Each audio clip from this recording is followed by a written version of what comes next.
Hi hello friends, super കൺമണി സീരിയലിൻ്റെ promo വിശേഷങ്ങളിലേക്ക് എല്ലാ കൂട്ടുകാർക്കും സ്വാഗതം.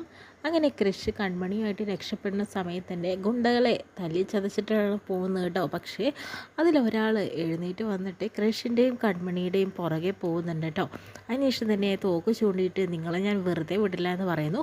കൺമണിയെ ചേർത്ത് പിടിക്കുന്നുണ്ട് ക്രിഷ്. എന്നിട്ട് പറയുന്നുണ്ട് നിന്നെ ഞാൻ ഒരിക്കലും തന്നെ വിട്ട് കളയില്ല എന്നും പറയുകയാട്ടോ ചെയ്യുന്നത്. അങ്ങനെ ക്രിഷിൻ്റെ കഴുത്ത് കയറ്റി പിടിക്കുന്നുണ്ട് കേട്ടോ അയാൾ. എന്നിട്ട് പറയുന്നുണ്ട് ഇതിൻ്റെ രക്ഷകനെ ഞാനങ്ങ് എടുക്കുവാണെന്ന രീതിയിലൊക്കെ പറയുന്നുണ്ട് കേട്ടോ. കൺമണിക്കാണെങ്കിലോ തടയാനായിട്ടും സാധിക്കുന്നില്ല. കാരണം തോക്ക് ചൂണ്ടിയിട്ടാണ് നിൽക്കുന്നത്.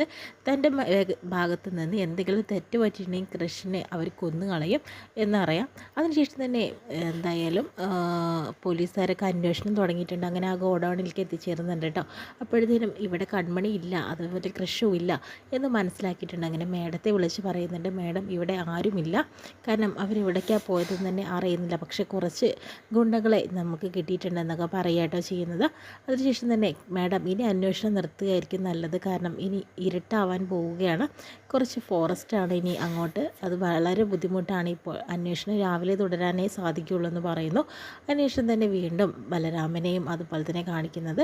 ബലരാമനെ ചോദ്യം ചെയ്തുകൊണ്ടിരിക്കാട്ടോ എസ് ഐ കണ്ണമ്മ. കാരണം ബലരാമൻ ആണായിട്ട് പറയുന്നുണ്ട് എനിക്കറിയില്ല മേഡം, ഞാനല്ല ചെയ്തത് എന്നൊക്കെ. പക്ഷേ ആരും തന്നെ ബലരാമനെ വിശ്വസിക്കുന്നില്ല. നീ ഇത് ചെയ്തിട്ടില്ലല്ലോ എടാ എന്ന രീതിയിലൊക്കെ സംസാരിക്കുന്നുണ്ട് കേട്ടോ. പക്ഷേ ബലരാമന് ഇതിൽ യാതൊരു പങ്കുമില്ല, സുമിത്രയ്ക്കാണ് പങ്ക്. പക്ഷേ ബലരാമൻ്റെ നിരപരാധിത്വം തെളിയിക്കാൻ ഒരു മാർഗവും ബലരാമൻ്റെ മുന്നിലില്ല. അതുകൊണ്ട് തന്നെ ഇനി എന്താണ് ചെയ്യേണ്ടത്? താൻ അമ്മയാണോ വിശ്വസിക്കേണ്ടത്? താൻ പറയുന്നത് ആരും വിശ്വസിക്കുന്നുമില്ല. കാരണം അമ്മയാണെങ്കിലോ സ്വന്തം മകനെ പോലെ തന്നെ എല്ലാം തന്നെ പറഞ്ഞ് എന്നെ വിശ്വസിപ്പിച്ചെടുത്തിരിക്കുകയാണ്. ഇനി എന്താ ചെയ്യേണ്ടതെന്ന് അറിയാതെ നിൽക്കുക കേട്ടോ ബലരാമൻ. കാരണം ആരോടും സത്യങ്ങൾ തുറന്ന് പറയാനും സാധിക്കാതെ ആയിരിക്കുകയാണ്. ഇത്രയും കാണിച്ചുകൊണ്ടാണ് നല്ലൊരു പ്രൊമോ വിശേഷം കഴിയുന്നത്.